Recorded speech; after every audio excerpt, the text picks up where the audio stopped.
বনানীতে একটি বেসরকারি বিশ্ববিদ্যালয়ের শিক্ষার্থী নিহতের ঘটনায় গণমাধ্যমে প্রচারিত গোয়েন্দা পুলিশের দ্বারা দুই ছাত্রী আটকের খবর সঠিক নয় বলে জানিয়েছে ঢাকা মহানগর পুলিশ।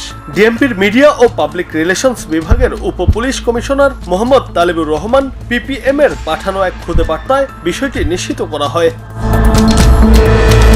এতে বলা হয়, বিভিন্ন সংবাদ মাধ্যমে ডিবি কর্তৃক দুই ছাত্রী আটকের যে খবর প্রকাশিত হয়েছে তা সঠিক নয়। এর আগে বৃহস্পতিবার রাতে বিভিন্ন গণমাধ্যমে প্রকাশিত হয় প্রাইম এশিয়া বিশ্ববিদ্যালয়ের ছাত্র জাহিদুল ইসলাম পারভেজ হত্যাকাণ্ডে জড়িত থাকার অভিযোগে দুই ছাত্রী ফাতেমা তাহসিন ঐশী এবং ফারিয়া হক টিনাকে আটক করেছে ঢাকা মহানগর গোয়েন্দা পুলিশ।